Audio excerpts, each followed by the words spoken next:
कक्षा 6 में आपने विभिन्न प्रकार की गतियों के बारे में पढ़ा था। आपने यह पढ़ा था कि किसी वस्तु की गति किसी सरल रेखा के अनुदिश, वर्तुल या वृत्ताकार अथवा आवर्ती हो सकती है। क्या आपको ये 3 प्रकार की गतियाँ याद हैं? सारणी में गतियों के कुछ सामान्य उदाहरण दिए गए हैं। प्रत्येक उदाहरण में गति का प्रकार पहचानिए। तो यहाँ पे आपको सारणी दी गई है, इसमें विभिन्न प्रकार की गतियों के कुछ उदाहरण दिए हैं। तो गति के उदाहरण और गति के प्रकार सरल रेखा के अनुदिश, वर्तुल, आवर्ती, इनको पहचान कर आपको इसमें भरना है। यह हमारा सामान्य अनुभव है कि कुछ वस्तुओं की गति मंद होती है जबकि कुछ अन्य वस्तुओं की गति तीव्र होती है। तो हम इसको समझने के लिए देखते हैं। सबसे पहले मंद अथवा तीव्र। हम जानते हैं कि कुछ वाहन अन्य वाहनों की तुलना में अधिक तीव्र गति करते हैं, जहाँ तक कि एक ही वाहन विभिन्न समयों पर तीव्र अथवा मंद गति करता है। सरल रेखीय पथ के अनुदिश गति करने वाले 10 वस्तुओं की सूची बनाइए। इन वस्तुओं की गति को 2 वर्गों मंद तथा तीव्र में बांटिए। आपने यह कैसे निश्चय किया कि कौन सी वस्तु मंद गति कर रही है अथवा कौन सी तीव्र गति कर रही है? यदि किसी सड़क पर कोई वाहन एक ही दिशा में गति कर रहे हैं तो हम यह सरलता से बता सकते हैं कि उनमें से कौन सा वाहन अन्य की तुलना में तीव्र गति कर रहा है। तो देखते हैं क्रियाकलाप से। चित्र को ध्यान से देखिए। इसमें किसी क्षण एक सड़क पर एक ही दिशा में गति करते कुछ वाहनों की स्थिति दर्शाई गई है। अब अगला चित्र देखिए। इसमें उन्हीं वाहनों की कुछ समय पश्चात की स्थिति दर्शाई गई है। दोनों चित्रों के प्रेक्षणों के आधार पर निम्नलिखित प्रश्नों के उत्तर दीजिए। कौन सा वाहन सबसे तीव्र गति कर रहा है? इनमें सबसे मंद गति कौन कर रहा है? कौन मंद अथवा तीव्र गति कर रहा है? इसका निर्णय करने में वस्तुओं द्वारा किसी दिए गए काल अंतराल में चली गई दूरी हमारी सहायता कर सकती है। उदाहरण के लिए कल्पना कीजिए, आप अपने मित्र को विदा करने बस अड्डे जा रहे हैं। मान लीजिए आप बस के चलते ही अपनी साइकिल के पैडल मारने लगते हैं। 5 मिनट के पश्चात आपके द्वारा चली गई दूरी बस द्वारा चली गई दूरी से काफ़ी कम होगी। क्या आप तब यह कहेंगे कि बस साइकिल से तीव्र गति कर रही है? हम प्रायः यह कहते हैं कि तीव्र चलने वाली वाहनों की चाल अधिक होती है। 100 मीटर दौड़ में यह निर्णय करना कठिन होता है कि किसकी चाल अधिकतम है। जो धावक 100 मीटर दूरी तय करने में सबसे कम समय लेता है उसकी चाल अधिकतम होती है। आइए हम देखते हैं चाल। आप कदाचित चाल शब्द से परिचित हैं। ऊपर दिए गए उदाहरण में अधिक चाल से यह संकेत मिलता है कि किसी दी गई दूरी को कम समय में तय किया गया है अथवा किसी दिए गए समय में अधिक दूरी तय की गई है। 2 या अधिक वस्तुओं में कौन तीव्रतम गति कर रहा है? इसे ज्ञात करने की सबसे सुविधाजनक विधि यह है कि हम इनके द्वारा किसी एकांक समय में तय की गई दूरी ज्ञात करें। इस प्रकार यदि हम 2 बसों द्वारा 1 घंटे में तय की गई दूरी जानते हैं तब हम यह बता सकते हैं कि उनमें से कौन अपेक्षाकृत मंद है। किसी वस्तु द्वारा एकांक समय में तय की गई दूरी को हम उस वस्तु की चाल कहते हैं। जब हम यह कहते हैं कि कोई कार 50 किलोमीटर प्रति घंटा की चाल से गति करती है तो इससे यह ज्ञात होता है कि वह कार 1 घंटे में 50 किलोमीटर दूरी तय करेगी। तथापि कोई कार बिरले ही 1 घंटे तक किसी नियत चाल या समान गति से चलती है। वास्तव में वह धीमी चाल से गति प्रारंभ करके फिर अपनी चाल बढ़ाती है। अतः जब हम यह कहते हैं कि किसी कार की चाल 50 किलोमीटर प्रति घंटा है तो वह प्रायः हम केवल कार द्वारा 1 घंटे में तय की गई दूरी पर ही विचार करते हैं। हम इसकी चिंता नहीं करते कि इस 1 घंटे की अवधि में कार नियत चाल से चलती रही अथवा नहीं। वास्तव में यहाँ परिकलित की गई चाल कार की औसत चाल है। इस पुस्तक में हम औसत चाल के लिए चाल शब्द का ही प्रयोग या उपयोग करेंगे। अतः हम तय की गई कुल दूरी को लिए गए कुल समय से विभाजित करके चाल प्राप्त करते हैं। इस प्रकार हम देखते हैं चाल बराबर तय की गई कुल दूरी बटे लिया गया कुल समय। यदि हम किसी वस्तु द्वारा किसी निश्चित दूरी को तय करने में लगे समय को माप लें तो हम उस वस्तु की चाल ज्ञात कर सकते हैं। कक्षा 6 में आपने दूरी मापना सीखा था, परंतु हम समय कैसे मापते हैं आइए पता लगाएं। क्या आपको पता है अपने दैनिक जीवन में हम बिरले ही लंबी दूरियों तक अथवा अधिक समय तक वस्तुओं को एक नियत चाल से गति करते हुए देखते हैं। यदि किसी सरल रेखा के अनुदिश गति करने वाली वस्तु की चाल परिवर्तित होती रहती है तो उस वस्तु की चाल असमान कही जाती है। इसके विपरीत किसी सरल रेखा के अनुदिश वस्तु की नियत चाल से गति एक समान गति कहलाती है। इस स्थिति में औसत चाल वही है जो वास्तविक चाल है। तो हम बात करते हैं समय की माप। यदि आपके पास घड़ी नहीं है तो आप यह कैसे निश्चित करेंगे कि अब क्या समय हो गया है? क्या कभी आपको यह जानने की उत्सुकता हुई है कि हमारे बुजुर्ग किस प्रकार केवल छाया देखकर ही दिन के समय का अनुमान लगा लेते थे? हम एक माह के काल अंतराल को कैसे मापते हैं? हम एक वर्ष के काल अंतराल को कैसे मापते हैं?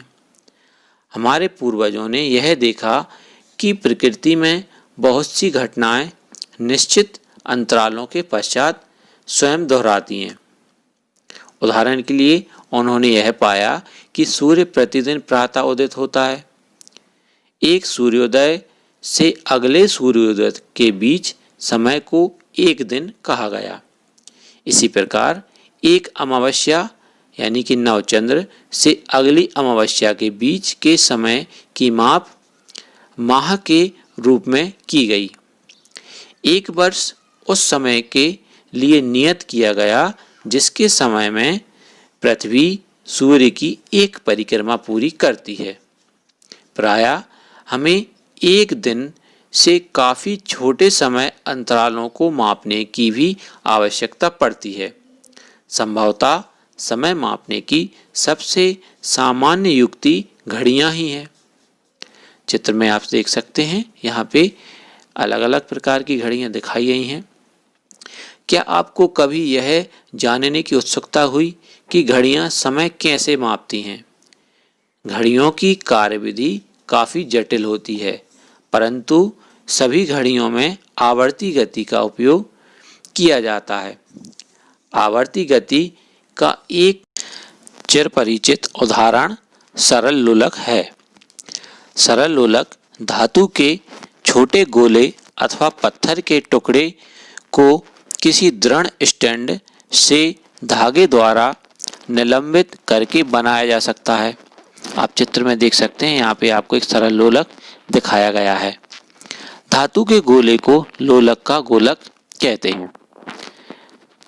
चित्र में लोलक को अपनी मध्य स्थिति पर विराम अवस्था में दर्शाया गया है। जब लोलक के गोले को धीरे से एक ओर ले जाकर मुक्त करते हैं तो वह इधर उधर गति करना प्रारंभ कर देगा या कर देता है। चित्र में आप देखें, सरल लोलक की यह गति आवर्ती अथवा दोलन गति का एक उदाहरण है। जब लोलक का गोलक अपनी मध्य स्थिति 0 से आरंभ करके ए तक, फिर ए से बी तक एवं बी से वापस ओ पर आता है, तो यह कहा जाता है कि लोलक ने एक दोलन पूरा कर लिया है। लोलक तब भी एक दोलन पूरा करता है जब इसका गोलक एक चरम स्थिति ए से दूसरी चरम स्थिति बी पर अथवा बी से चरम वापस ए पर आ जाता है। सरल लोलक एक दोलन पूरा करने में जितना समय लगाता है उसे सरल लोलक का आवर्तकाल कहते हैं। इसको और अच्छे से समझने के लिए हम देखते हैं क्रियाकलाप। लगभग 1 मीटर लंबा धागा अथवा डोरी लेकर चित्र में दिखाए अनुसार एक सरल लोलक बनाइए। यदि पास में कोई पंखा चल रहा है तो उसे बंद कीजिए। लोलक के गोलक को अपनी माध्य स्थिति पर विराम में आने दीजिए। गोलक के नीचे फर्श पर अथवा इसके पीछे दीवार पर उसकी माध्य स्थिति को एक चिन्ह द्वारा चिन्हित कीजिए। लोलक का आवर्तकाल मापने के लिए हमें विराम घड़ी की आवश्यकता होगी। यदि विराम घड़ी उपलब्ध नहीं है तो मेज घड़ी अथवा कलाई घड़ी उपयोग की जा सकती है। लोलक को गति में लाने के लिए गोलक को पकड़िए और इसे धीमे से एक ओर ले जाइए। यह सुनिश्चित कीजिए कि जब आप गोलक को विस्थापित कर रहे हों तो इसमें बंधी डोरी तनी हुई हो। अब गोलक को विस्थापित स्थिति से मुक्त कीजिए। ध्यान रखिए, गोलक को छोड़ते समय से धक्का नहीं लगना चाहिए। जिस समय गोलक अपनी माध्य स्थिति पर है उस समय घड़ी का समय नोट कीजिए। माध्य स्थिति की बजाय आप उस स्थिति से भी समय नोट करना प्रारंभ कर सकते हैं जब गोलक अपनी किसी एक चरम स्थिति पर है। गोलक द्वारा 20 दोलन पूरा करने में लगा समय मापिए। सारणी में अपने प्रेक्षण लिखिए। इसमें दिया गया प्रेक्षण केवल एक नमूना है। आपके प्रेक्षण इससे भिन्न हो सकते हैं। इस क्रियाकलाप को 3-4 बार दोहराइए और अपनी प्रेक्षण सारणी में लिखिए। 20 दोलनों को पूरा करने में लगे समय को 20 से भाग देकर एक दोलन में लगा समय अर्थात लोलक का आवर्तकाल प्राप्त कीजिए। यहाँ पे आपको एक सारणी दी गई है जिसमें सरल लोलक का आवर्तकाल ज्ञात कर सकते हैं। डोरी की लंबाई है 100 सेंटीमीटर। 20 दोलनों के लिए लिया गया समय 42 सेकंड और आवर्तकाल 2.1 सेकंड। क्या आपके लोलक का आवर्तकाल हर बार लगभग समान आता है? ध्यान रखिए, आरंभिक विस्थापन में थोड़ा परिवर्तन आपके लोलक के आवर्तकाल को प्रभावित नहीं करता है। आजकल अधिकांश घड़ियों में 1 या 2 सेलों वाले विद्युत परिपथ होते हैं। इन घड़ियों को क्वार्ट्ज घड़ी कहते हैं। इनके द्वारा मापा गया समय पहले उपलब्ध घड़ियों द्वारा मापे गए समय से अधिक यथार्थ होता है। अब बात करते हैं समय तथा चाल के मात्रक। समय का मूल मात्रक सेकंड है। इसका प्रतीक एस है। समय के बड़े मात्रक मिनट यानी कि MIN तथा घंटा H है। आप पहले ही जानते हैं कि ये मात्रक किस प्रकार एक दूसरे से संबंधित हैं। चाल का तथा कथित मूल मात्रक क्या है? चूँकि चाल दूरी बटे समय है, अतः चाल का मूल मात्रक M/S यानी कि मीटर प्रति सेकंड है। वास्तव में इसे अन्य मात्रकों जैसे M/MIN मीटर प्रति मिनट अथवा km/h किलोमीटर प्रति घंटा में भी व्यक्त किया जा सकता है। आपको यह याद रखना चाहिए कि सभी मात्रकों के प्रतीकों को एक वचन में लिखा जाता है। उदाहरण के लिए हम 50 km लिखते हैं, ना कि 50 kms, अथवा 8 cm लिखते हैं, ना कि 8 cms। आवश्यकता के अनुसार समय के विभिन्न मात्रकों का उपयोग किया जाता है। उदाहरण के लिए आपकी आयु को दिनों अथवा घंटों में व्यक्त करने की अपेक्षा वर्षों में व्यक्त करना सुविधाजनक होता है। इसी प्रकार घर से विद्यालय तक की दूरी को तय करने में लगे समय को वर्षों में व्यक्त करना बुद्धिमानी नहीं है। 1 सेकंड का काल अंतराल कितना छोटा अथवा बड़ा होता है? जोर से 2001 पुकारने में लगा समय लगभग 1 सेकंड होता है। 2001 से 2010 तक जोर जोर से गिनकर आप इनका सत्यापन कर सकते हैं। किसी सामान्य स्वस्थ युवा की विराम की स्थिति में नाड़ी की 1 मिनट में 72 बार अर्थात 10 सेकंड में लगभग 12 बार स्पंदन करती या धड़कती है। बच्चों में यह दर कुछ अधिक हो सकती है। जब लोलक वाली घड़ियां प्रचलित नहीं हुई थी, तब संसार के विभिन्न भागों में समय मापन के लिए बहुत सी युक्तियों का उपयोग किया जाता था। धूप घड़ी, जल घड़ी, रेत घड़ी, इस प्रकार की युक्तियों के कुछ उदाहरण हैं। संसार के विभिन्न भागों में इन युक्तियों के भिन्न भिन्न डिजाइन बनाए गए हैं। क्या आप जानते हैं समय के बारे में? इस खोज के विषय में एक रोचक कहानी है कि किसी दिए गए लोलक का आवर्तकाल नियत होता है। आपने सुप्रसिद्ध वैज्ञानिक गैलीलियो गैलीली का नाम सुना होगा। कहा जाता है कि एक बार गैलीलियो गिरजाघर में बैठे थे। उन्होंने यह देखा कि छत से जंजीर द्वारा लटका कोई लैंप एक ओर से दूसरी ओर धीमी गति कर रहा है। उन्होंने यह पाकर आश्चर्य हुआ कि लैंप के एक दोलन पूरा करने के अंतराल में उनकी नब्ज, स्पंद या धड़कन की संख्या हर बार समान होती है। गैलीलियो ने अपने परीक्षण को सत्यापित करने के लिए विभिन्न लोलकों के साथ प्रयोग किए। उन्होंने यह पाया कि किसी दी गए लंबाई का लोलक सदैव एक दोलन पूरा करने में समान समय लेता है। इस परीक्षण ने लोलक युक्त घड़ियों के विकास को एक नई दिशा प्रदान की। कमानी युक्त घड़ियां और कलाई की घड़ियां लोलक युक्त घड़ियों का परिष्कृत रूप थीं।